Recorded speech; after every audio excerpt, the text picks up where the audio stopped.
পাক চীনের পর এবার ইতালির থেকে ইউরো ফাইটার টাইফুন জেট কিনছে কাঙাল বাংলাদেশ, যেখানে বাংলাদেশের পরিস্থিতি একেবারেই ভালো নয়। আর্থিক মন্দায় জর্জরিত, বিভিন্ন দেশের কাছে গিয়ে বারবার ইউনূস সরকার হাত পাতছে। সেই পরিস্থিতিতে দাঁড়িয়ে দেশের মানুষের মুখে দুমুঠো খাবার তুলে না দিয়ে কি করে বাংলাদেশ ফাইটার জেট কিনছে?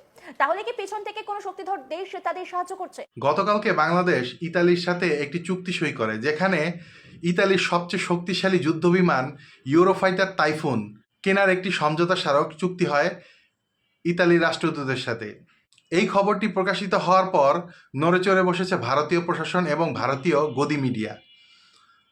ভারতের অন্যতম গদি মিডিয়া বার্তা সংস্থা আজ তাকের একটি খবরে বলা হচ্ছে যে যেখানে বাংলাদেশের মানুষ খেতে পায় না, ইউনূস সরকার নাকি সারা বিশ্বের কাছে ভিক্ষা করে বেড়াচ্ছে, সেখানে বাংলাদেশ এত অস্ত্র কেন কিনছে?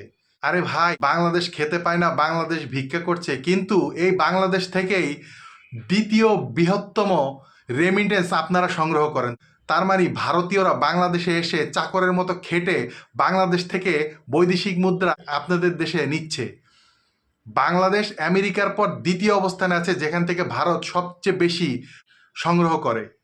তার মানে আপনারা যে মুখ দিয়ে বলেন বাংলাদেশ গরিব, বাংলাদেশ খেতে পায় না, আমেরিকার পর যেহেতু বাংলাদেশের স্থান, তার মানে বাংলাদেশ একটি বড়লোক কান্ট্রি, সেটা আপনারা স্বীকার করেন আর না করেন। আর যদি বাংলাদেশ গরিবই হতো, তাহলে বাংলাদেশ থেকে এত পরিমাণ রেমিটেন্স ভারতীয়রা কখনোই নিতে পারতো না।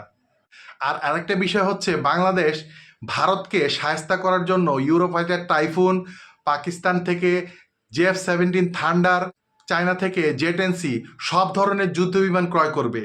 এতে যদি আমাদের বাংলাদেশি মানুষের একবেলা না খেয়ে থাকতে, আমরা তাই থাকবো। কিন্তু বাংলাদেশ ভারতের সাথে চোখ রাঙিয়ে কথা বলার মতো সক্ষমতা অর্জন করবে আগামী কয়েক বছরের মধ্যে।